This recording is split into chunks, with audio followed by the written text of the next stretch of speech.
And that's the real reason for war. We mentioned earlier that the banker globalists always need to have an emergency because it generates the urgency for governments to borrow enormous amounts of money. The ideal emergency is war, so the bankers do all they can to precipitate it.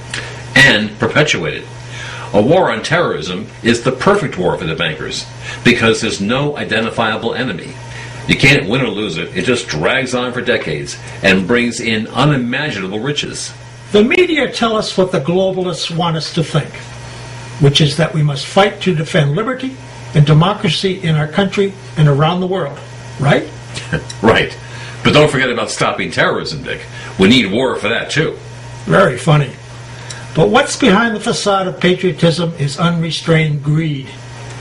Smedley Darlington Butler, a Major General in the United States Marine Corps, noted that from 1910 to 1914, Bethlehem Steel's annual earnings averaged $6 million. But when war broke out in 1914, the steel company began making munitions for the military.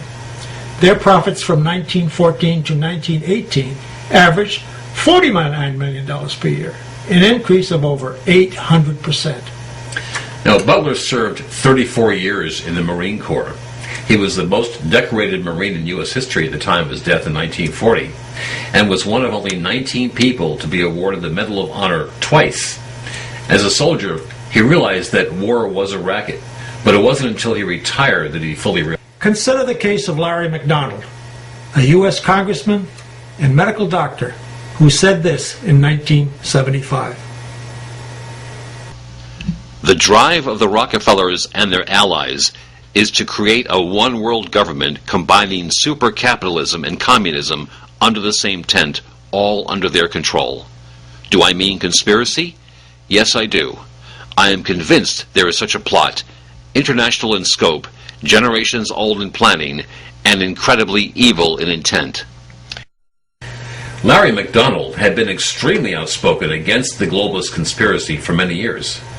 As a pro-defense member of the House Armed Services Committee, he had access to classified information. He was a prolific author of educational anti-communist articles, speeches, and reports, which he continually entered into the congressional record. And he was leading a congressional effort to expose the conspiracy he often spoke about. He was gaining national popularity and influence within the conservative movement, and was planning to run for president in 1988. He even allegedly had a copy of the records of the House Un-American Activity Committee from the 1950s, which contained highly revealing information about communist infiltration of the U.S. government. Larry McDonald reportedly died when the commercial Korean airliner he was on was shot down September 1st, 1983, by a Soviet military plane for violating Soviet airspace. The next day, the Reverend Jerry Falwell reported the following. There is a real question in my mind that the Soviets may have actually murdered 269 passengers and crew on the Korean Airlines Flight 007 in order to kill Larry McDonald. Dick, there are a lot of unanswered questions about that KAL 007 flight.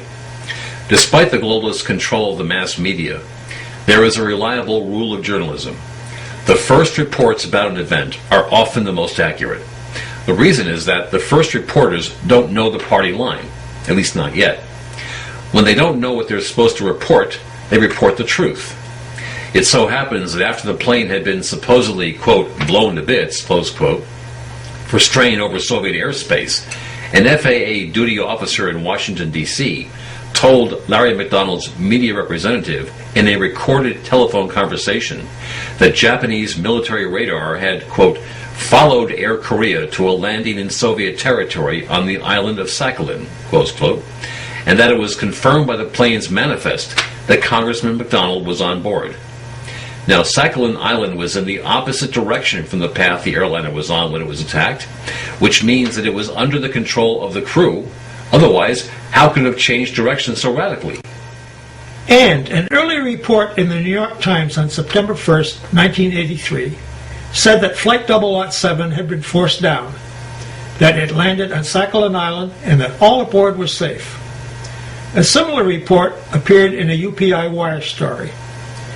Communications transcripts demonstrate that Flight 007 was still talking to air traffic control in Tokyo after it was attacked. Once the media control kicked in, however, all reports that were contrary to the party line were suppressed.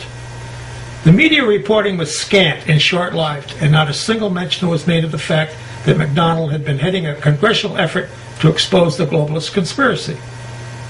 Rick, the flight recorder from the Korean plane was supposedly recovered by a U.S. submarine, but it was reported that the data was classified by the CIA. Now, why should data from a commercial airline be classified? Methinks that many things are classified secret so as to prevent the public from finding out what is really going on, and not because disclosure would, quote, compromise national security. Dick, how many times has information been kept from the public because it would compromise national security? One wonders just whose security is being compromised. There are strong indications, Dick, that Larry McDonnell was separated from the rest of the passengers and taken to several locations in Moscow for interrogation. Was he the true target of Cal 007? Rick, I think we've demonstrated that the reach of the globalists has no limits. They certainly had the motivation to put Larry McDonnell out of commission, so he couldn't interfere with their plans, and they definitely had the means. But Dick, you know, it is nearly impossible to implement such an ambitious agenda as the globalists have and erase all the evidence. But with their control of the media, the globalists have succeeded in keeping the evidence from most people. Meanwhile, they move resolutely toward the finish line. However, the North American Union is not the globalists' final goal. They are indeed pushing very hard to create a North American Union. But this is only one of the 4 major regions now in various stages of completion. These regions will be combined into the ultimate region, a one-world government, known as the New World Order. The globalists have trillions of dollars at their disposal. They operate completely outside the law, completely outside the purview and jurisdiction of any nation, and are completely unaccountable to any electorate. They use whatever means necessary to eliminate all opposition to their agenda. They are untroubled by anything like a conscience or a moral code. They will stop at nothing to achieve their ultimate goal, an absolute totalitarian dictatorship, unlike any the world has ever seen. But you won't see this in the news. How will this play out? What will our world be like if we let this continue? Every dire prediction made by Orwell and others is in the process of coming true right before our very eyes. When 1% of the people own 95% of the wealth, we are very close to the end point. There's almost nowhere to go except to be enslaved by the globalists.